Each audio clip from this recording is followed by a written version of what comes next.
I've driven past that cafe 100 times, maybe more. It's one of those cozy little spots tucked between a used bookstore and a florist, with a front window fogged just enough to give the illusion of privacy. I'd never been inside. Always figured it was more of a place for couples on quiet dates or writers pretending to work on novels. But that morning, I had time to K*LL. My meeting with a new supplier wasn't for another 45 minutes, and I hadn't had breakfast.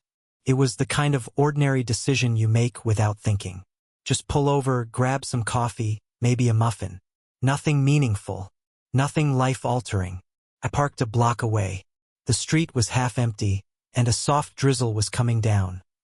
Not enough to get drenched, but enough that people kept their heads down. I walked in, shaking water off my jacket. The place was warm, softly lit, with the low hum of indie music and quiet conversations. I stood near the door, scanning for a table, and that's when I saw her. Rachel, my wife. She didn't see me right away. She was facing slightly away, sitting at a small round table near the front window, the kind with chipped paint and two mismatched chairs. Her posture was relaxed, too relaxed, and her hand was resting lightly, too lightly, on the table, just inches from the man sitting across from her. And not just across. They were angled toward each other, knees nearly touching. He was tall, well-groomed, probably late 30s, wearing a navy button-up and no wedding ring. He laughed at something she said and leaned closer, not close enough to kiss her, but close enough that he could have. That alone would have been enough to stop me in my tracks. But then I saw the coffee. 1 cup. Not 2. They were sharing it, passing it between them like teenagers on a date, like some inside joke was brewing along with the espresso. The cafe clearly served individual portions. Everyone else around them had their own mug. But Rachel and this man, they had one mug. One cozy little island in the middle of a public place, and it felt an asterisk mate in a way that hit me like a body blow. I didn't move. My hand was still on the door handle. And for a second, I thought about backing out, pretending I hadn't seen anything. But she turned her head and saw me. Our eyes locked. Something flickered across her face. It wasn't fear. Not guilt either. It was like calculation.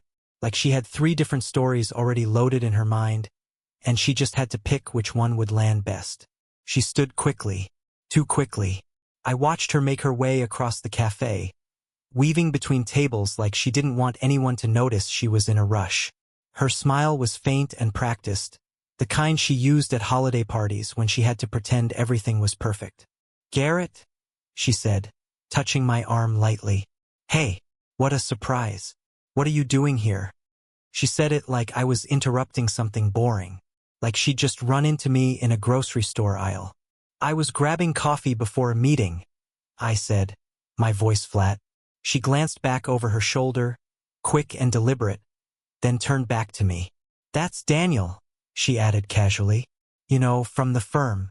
We were just going over some project stuff before a presentation." "Didn't know Daniel drank out of the same mug as you." That came out before I could stop it. Her eyes tightened just slightly, a flicker of tension behind the composure.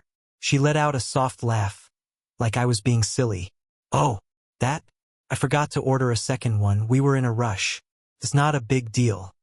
Not a big deal. She always had a way of dismissing things like that, brushing off what she couldn't control with a smile and a casual shrug. But I wasn't looking at her mouth. I was looking at her eyes, and they were saying something else entirely. It was like staring into a storm held just behind glass. "I didn't know you were meeting anyone this morning," I said. She didn't miss a beat. "I mentioned it yesterday, remember? I told you I might have an early thing before work." She didn't. I knew she didn't. I'm not great at remembering everything, but I would have remembered that. Or maybe I wouldn't have.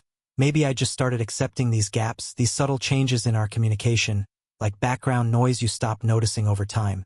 I nodded, even though I didn't believe her. Right? Must have slipped my mind. The silence stretched between us, awkward and sharp. She glanced around, probably hoping no one was watching.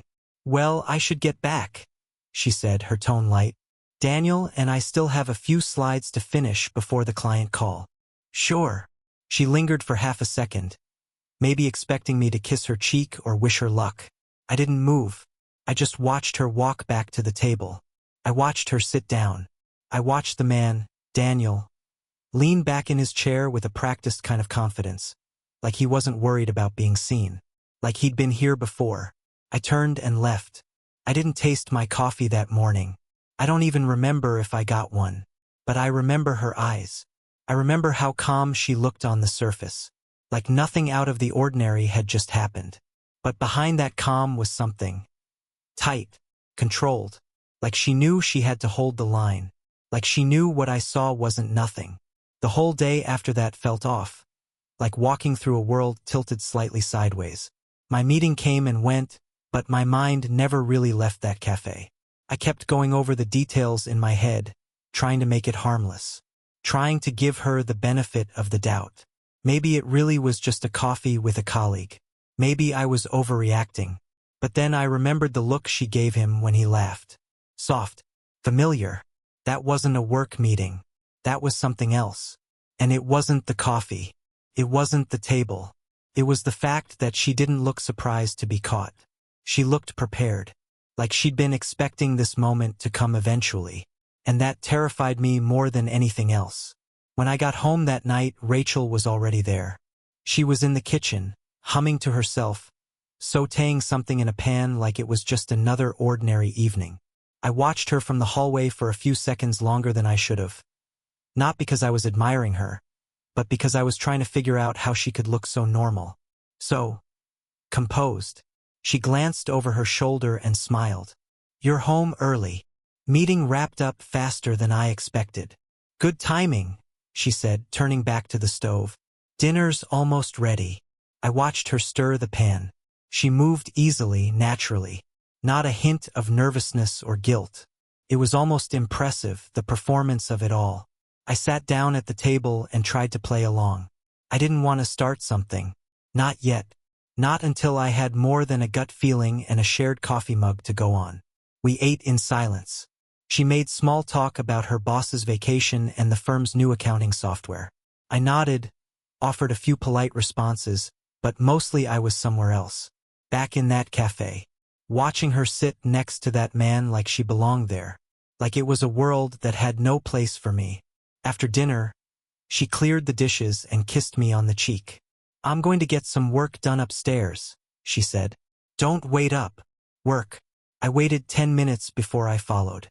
I didn't go into the bedroom, just stood outside the door and listened. I heard her voice, soft, laughing, a different tone than what she used with me, like she was shedding a skin I never got to see come off. She was on the phone. I knocked. The laughter stopped. "Yeah?" she called. "Just wanted to say good night," I said through the door. There was a pause. "Okay, I'll be down soon." I didn't push it. I turned and walked back downstairs. Sat on the couch in the dark for a long time, listening to the silence stretch across the house like a rubber band about to snap. That was the night it started unraveling for me. The night all the little things I'd ignored suddenly turned into a pattern I couldn't unsee. She used to forget her phone everywhere, in the kitchen, in the car, on the nightstand. Now it never left her side. She'd bring it into the bathroom just to brush her teeth. Always screen down. Always locked the second I glanced at it. I'd asked her once, half joking, "Got any secrets on there?" She smiled and said, "Everyone's got secrets, Garrett, but nothing you need to worry about." I laughed at the time. Now the words felt like a brick in my gut. It wasn't just the phone. It was the clothes. New dresses that I hadn't seen before. Too formal for work. Too stylish for errands. Once, I spotted a garment bag in her back seat from a boutique downtown. She said it was for a charity event with her firm. I believed her. Why wouldn't I? Then there were the nights out. "Client dinner," she'd say, kissing me on the cheek. "Don't wait up." Sometimes she'd come home quiet and tired, but sometimes she came back glowing. Flushed cheeks, the faintest trace of unfamiliar cologne on her jacket. One night she even brought home a little box of macarons. Said someone at the event had extras and she thought I'd like them. I did, but they tasted like guilt. Another time I found a box in the trunk of her car. I wasn't snooping, not at first. I'd gone to grab the spare tire jack, and there it was. A small, sleek case, the kind a watch comes in. Inside was a men's wristwatch, silver, engraved on the underside. I picked it up and saw the inscription. D.H.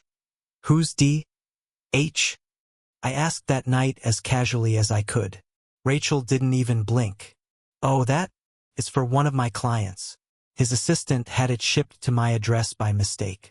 I was supposed to bring it to a meeting and completely forgot. I wanted to believe her, and I did.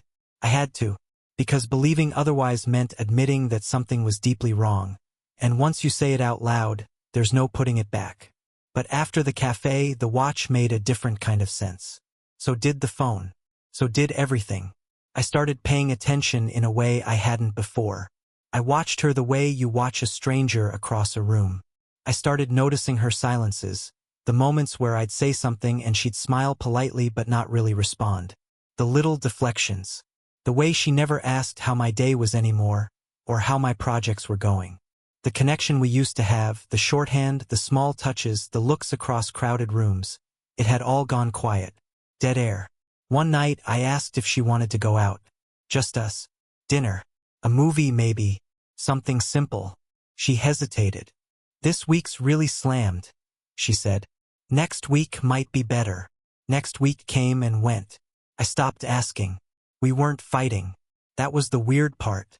No drama, no shouting matches. Just a slow fade, like we were living in parallel timelines. She was kind, polite, even affectionate sometimes, but it was like hugging someone in a dream. Close but not real. I started having trouble sleeping. I'd wake up at 3 a.m. and just lie there, staring at the ceiling while she slept beside me or pretended to. Her breathing always sounded a little too even, like someone trying to play asleep. One night, I whispered her name. She didn't answer. I whispered it again. Still nothing. So I got up, went downstairs, sat on the back porch with a blanket and a bottle of whatever was closest. I just sat there, listening to the wind in the trees, asking myself how I didn't see this coming. And worse, if I had, would I have done anything about it? Was I that checked out? Or just afraid? I thought back to when we first met. She was electric, all confidence and bright ideas and sharp comebacks. We were never boring. She used to look at me like I was the only real thing in the room. When did that stop? Or did it just shift to someone else? I didn't want to be paranoid. I didn't want to be the kind of guy who goes through his wife's phone or follows her car across town. But I also couldn't sit in the dark anymore pretending that the cold spot in my chest wasn't real. The cafe wasn't the first time. It was just the first time I opened my eyes. And once you do that, there's no going back to sleep. I used to think the worst part of suspicion was not knowing. But it turns out the worst part is finding out you're right. After that night on the porch, I couldn't go back to pretending. I needed the truth. Not guesses, not instincts, not pieces of a puzzle I had to force together. I needed something undeniable. Something that would shut down the doubt in my own head, because part of me still wanted to believe I was wrong. That I was just insecure. That maybe I was projecting something onto Rachel that wasn't real. So I made a decision. I didn't confront her. I didn't accuse. I didn't even ask more questions. I just acted. Our garage had a side entrance. The one Rachel started using more often over the last couple of months. Said it was quieter than coming in through the front. I didn't argue. I let her build whatever routine she needed. I was watching now and I had a plan. I ordered a small motion-activated camera. Discreet. No blinking lights. No sounds. Just a simple feed that uploaded directly to a cloud folder I could check anytime. I mounted it high, tucked under the gutter where the garage roof met the side of the house. It had a perfect view of the back gate, the side walkway, and the garage entrance. The first night after it was installed, nothing happened. Just me, feeling ridiculous, watching 5 hours of pixelated raccoons and the neighbor's cat walking across our trash bins. The second night, the footage froze around midnight. I thought maybe the feed had cut out, some glitch in the Wi-Fi or a setting I'd overlooked. But it was fine, clean, quiet, just wind and bugs and shadows. The third night, everything changed. It was a Wednesday. Rachel had said she had a work dinner with a new client from out of state. Something about real estate development. Something vague enough to be unprovable. I didn't question her. Just nodded, told her to have a good time. She smiled, gave me a casual kiss on the cheek, and left in that blue wrap dress she only wore when she really wanted to look unforgettable. I waited. I didn't pace. I didn't sit at the window with binoculars or follow her across town. I just waited and let the camera do its job. At 9:42 p.m. she came into view. She wasn't alone. It was the same man from the cafe, Daniel. He had his arm around her waist as they walked along the side path toward the garage. Not hurried, not secretive, just close. Familiar. Comfortable in a way you don't get in 3 work lunches and a shared spreadsheet. They paused at the back door. Rachel unlocked it, laughing at something he said. Then she looked around, a quick glance left and right. Not the kind of check you do for safety. The kind you do when you know you're not supposed to be seen. He leaned in and kissed her. Not quick. Not shy. Her hand slid up his chest like she'd done it 100 times. She didn't pull away. She melted into it. They disappeared inside. I stared at the footage in disbelief, watching that moment loop on the screen like it wasn't real. But it was. She brought him into our home. Not even a hotel, not a parked car on some anonymous street. No, into the house we built together. The same kitchen where we had late-night cereal and bad coffee and whispered plans about our future. The same hallway where our daughter Emily had taken her first steps. The same staircase we painted ourselves after moving in. And now it had been used for this. For him. They stayed inside for over 3 hours. The footage didn't show what happened in the house. I hadn't placed cameras inside, and even if I had, I'm not sure I could have watched. But when they finally came back out, sometime after midnight, it was Daniel who exited first. His shirt was wrinkled, his hair slightly messy. He looked smug, like a man who thought he'd won. Rachel followed. She lingered at the door, peeking out before stepping into the night. She kissed him again, softer this time, quieter. She squeezed his hand before he walked down the side path and disappeared into the dark. She turned around slowly, then looked up and down the street again before slipping back inside. The door clicked shut. I paused the video at the frame where he had his arm around her waist. The exact moment they crossed the threshold of our home together. That was it. The moment everything changed. I don't remember breathing for a long time after that. I just sat there, staring at the screen, trying to find some thread of logic that would make this hurt less. But there wasn't one. There was no excuse, no misunderstanding, no rational explanation that could erase what I saw.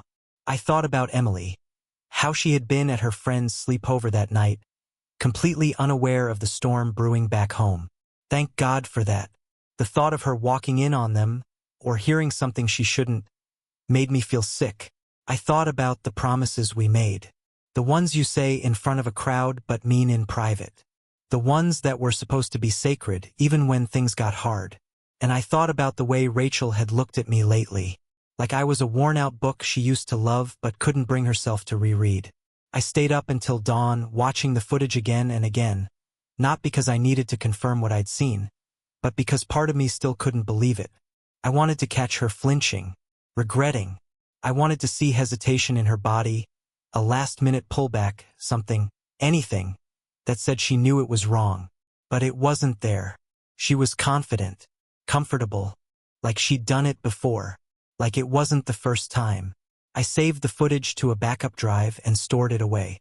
I didn't want to look at it again unless I had to. I wasn't ready to confront her yet. Not while my emotions were raw and messy. I didn't want to yell. I didn't want drama. I wanted clarity, strategy, precision, and I was going to get it. But first, I needed to face the one thing I hadn't yet. This wasn't a phase. It wasn't a miscommunication, or a lapse in judgment, or a bad time in our marriage. It was betrayal. Real. Unmistakable. Documented. And now it was my turn to decide what came next. You'd think catching your wife cheating in your own home would lead to a shouting match, a slammed door, some kind of scene. But I didn't do any of that. I didn't confront her. I didn't scream. I didn't even change how I looked at her. That's the part that probably would have scared her the most, if she'd known. I acted like nothing had happened. The morning after I watched her and Daniel sneak into my house, Rachel came downstairs in a robe, hair damp from the shower, humming like always. She poured herself a cup of coffee, black, just how she liked it, and asked if I wanted breakfast. I said no. I smiled. And inside, I started building the end. That same day, while she was at work, I booked a consultation with a divorce lawyer. Her name was Marla, no nonsense, brilliant, and the kind of person who could carve someone up in a courtroom without raising her voice. I laid it all out for her. The footage, the behavior, the patterns. I didn't need her to be shocked. I needed her to be effective. She was both. "You're in a strong position," she said, clicking through the files I'd brought. Infidelity, documented entry of a third party into the marital home. "This puts you in control." That was the first time I'd felt anything close to peace in weeks. But Marla gave me another idea, something I hadn't considered. "If you suspect there's more to this than an affair, you might want to bring in a forensic accountant or a PI. Cheating this bold usually isn't just emotional, it's financial." I nodded, already pulling out my phone. I wasn't just going to end this marriage. I was going to understand exactly how far the rot had spread. Enter Mike Cantrell, private investigator, retired sheriff's deputy. The kind of guy who used phrases like, "I'll sniff it out," and "not my first rodeo," and somehow made them sound like promises. I gave him everything I had: names, timelines, access to shared accounts. He called me 3 days later. "Garrett," he said, his voice low, "you're gonna want to sit down." Turns out, the affair wasn't just emotional and physical. It was financial. There was a $60,000 personal loan taken out under Rachel's name, or rather, under our names. Except I never signed anything. Still, my name appeared right next to hers on the documents. The funds had been wired to a shell company registered under the name D&H Design Ventures, supposedly a design startup based out of Portland. But when Mike checked the listed address, it was a UPS drop box in a strip mall between a vape shop and a dog groomer. The signature on the loan was forged. Badly. They hadn't even tried to mimic my handwriting. Just scribbled something close enough that it passed on paper. Rachel had taken out a massive loan with my forged approval, handed it to a man I now knew only by his first name, and helped fund a ghost business. A startup that didn't exist. Mike ran a background check on Daniel Hart, as it turned out. No LinkedIn profile. No verifiable place of employment. A few property records under aliases. A trail of empty LLCs. One woman in Chicago had filed a restraining order 2 years ago, and another in San Diego had filed a civil suit for breach of contract and fraud. Hart was a con man. Professional. And Rachel? She wasn't just having an affair with him. She was helping him run his scam, willingly or not. The next day, I sat across from Marla again and laid out what Mike had found. She blinked once, then said, "We're not calling this a divorce case anymore. We're calling this criminal." She connected me with a federal investigator who specialized in interstate fraud cases. It didn't take long for them to open a file. Daniel's history ran deeper than any of us thought. He had a pattern: seduce, build trust, move money, vanish. Every woman was part of the same formula. And Rachel? Rachel was the one who signed the dotted line. That night I didn't sleep. Not because I was anxious, but because I was calm. Too calm. I lay there beside her, the woman who had kissed another man on the same tile floor where our daughter had drawn chalk hearts 2 summers ago, and listened to her breathe. I could have turned to her, asked 100 questions. But I didn't need answers anymore. I had facts. She had given this man access to my life, my finances, my identity. Whether she knew he was a fraud or not didn't matter. She had gambled with everything we had, and never even thought to tell me. The next morning, she mentioned we needed to review some expenses on our joint credit card.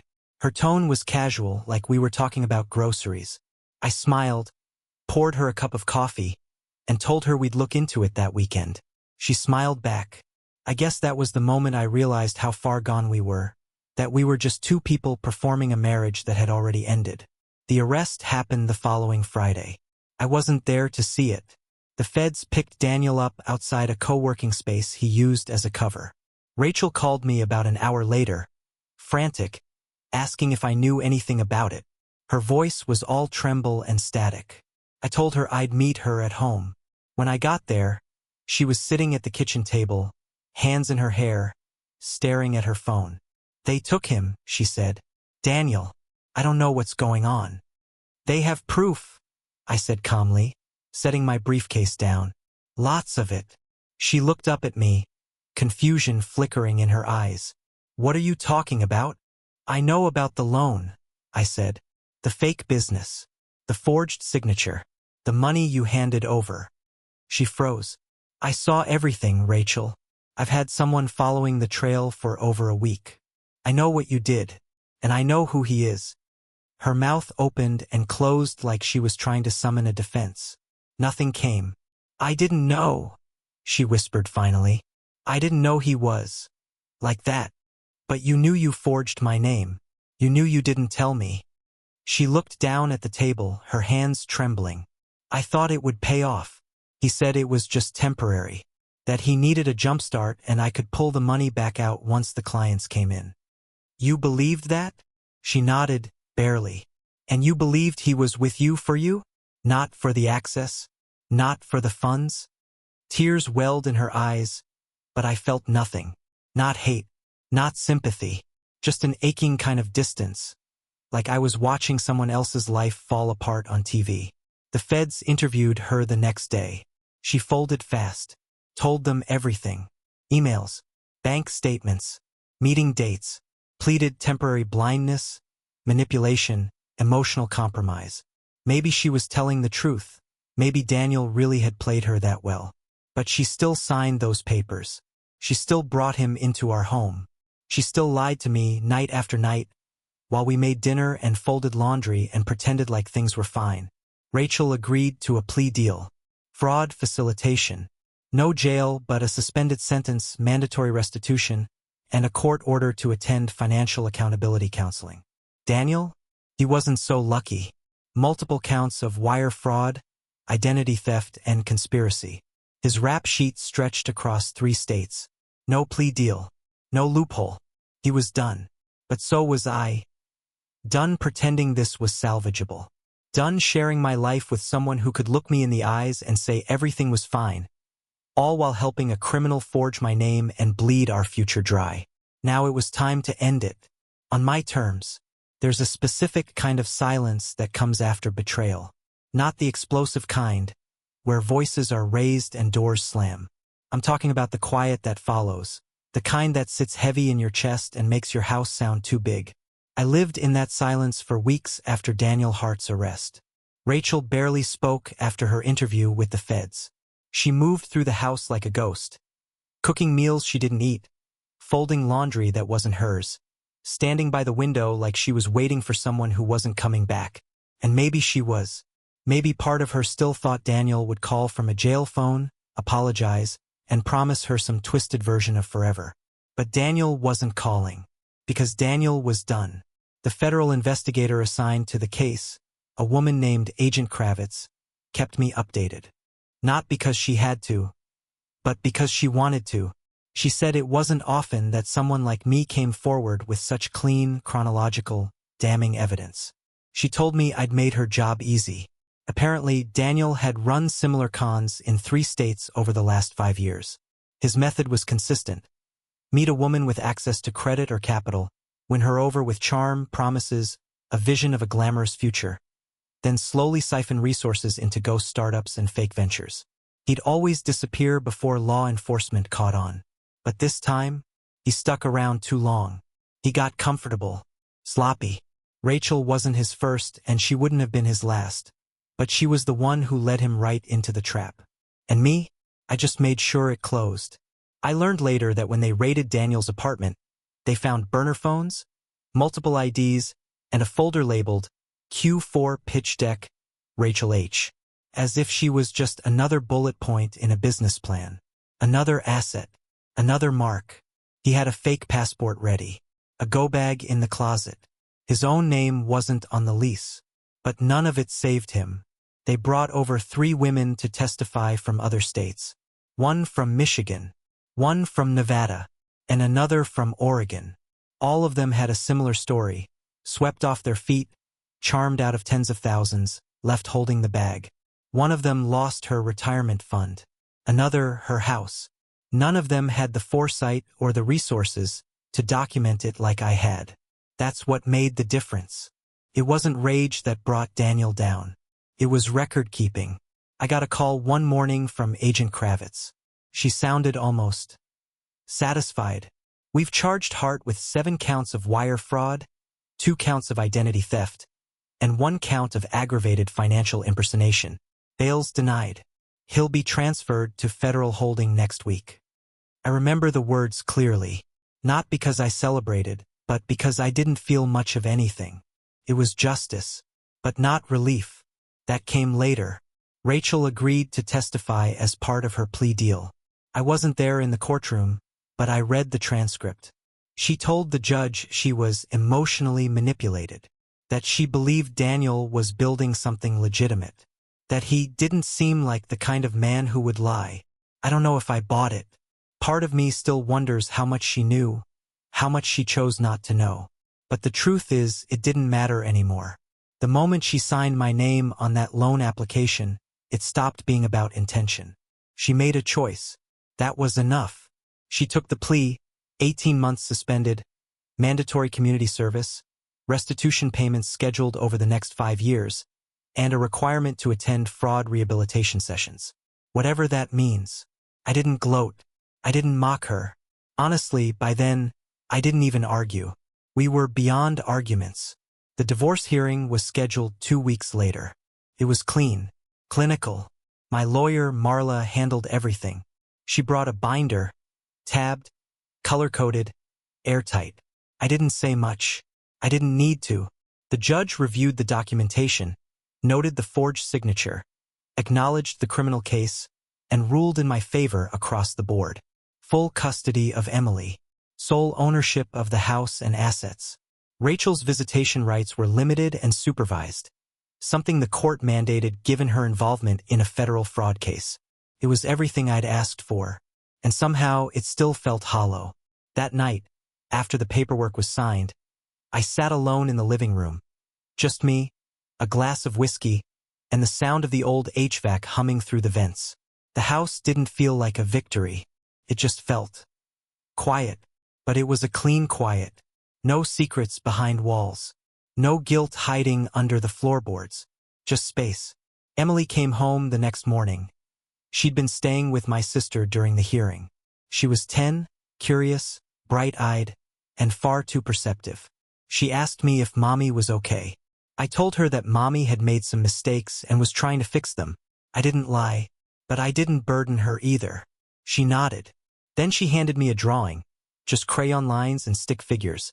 A simple picture of the two of us on a beach with the words, "Me and Daddy," scribbled at the top. That was the first time I broke. Not when Rachel lied. Not when Daniel touched her waist. Not even when the judge ruled. But in that moment, holding a child's drawing, I felt it. The weight of everything I'd held back. The grief. The relief. The betrayal. The unexpected gratitude that we were okay. That Emily would grow up in a house with stability, even if it wasn't the one I'd originally planned. Over the following months, I threw myself into rebuilding. Not revenge. Not redemption. Just restoration. I put in for a relocation grant to expand my workshop, the one I'd always run out of the garage, fixing old navigation gear and restoring World War II-era radios. It had always been a side gig, something I did for the Veterans Museum downstate. But now, it became my focus. Turns out, there's a strange comfort in vintage tech. Nothing hidden, nothing coded. Just circuits and wires and open diagrams. Honest machinery. You fix what's broken, and when it's repaired, it works. No lies, no pretending. Word spread. People started bringing in old family radios, broken ham systems, antique transmitters. I got more business in 3 months than I'd had in the last 2 years. The local paper ran a feature on my work. I got invited to present at a restoration fair in Virginia. Life began to take shape again. Emily adjusted, faster than I thought she would. Kids are resilient like that. I enrolled her in a STEM program at her new school. She built a working AM radio out of a shoebox and copper wire, beaming like she'd discovered fire. Rachel still showed up for her supervised visits. On time, quiet, cooperative. She always brought books or crafts. She never asked for more time. Never made excuses. I didn't hate her. I didn't trust her either. But I'd moved past the part of me that needed her to feel pain. That wasn't my job anymore. Life would take care of that. As for Daniel, the last I heard, his attorney tried to bargain a lesser sentence by offering information on other parties. But it didn't go far. Too little, too late. The feds had more than enough. He pled guilty and was sentenced to 12 years in federal prison with no parole. 12 years. That's what his charm got him. 12 years behind bars for every lie he wrapped in a compliment and every promise he made in a borrowed suit. One morning, about a year after the arrest, Agent Kravitz called me again. She told me my testimony, and the documentation I'd gathered, the camera footage, financial statements, bank transfers, had been instrumental in linking Daniel to several open investigations. My cooperation helped tie together a 3-state fraud network. "You did more than just protect yourself," she said. "You helped bring closure to a lot of people who never thought they'd get it." I didn't know what to say. I think I just thanked her. But after I hung up, I sat for a while, just thinking about how far I'd come. From a stunned man staring into a foggy cafe window to this. A father. A builder. A man who refused to collapse. Daniel thought he had the upper hand that morning, coffee, charm, and the illusion of power. But in the end, all he had was Rachel's borrowed time. And I had something far more dangerous. The truth. The divorce went through without a fight. I had every piece of evidence lined up. The infidelity, the forged signature, the fraud. Rachel didn't contest it. She couldn't. The court granted me full custody of Emily, sole ownership of the house, and protected our remaining assets. Rachel received supervised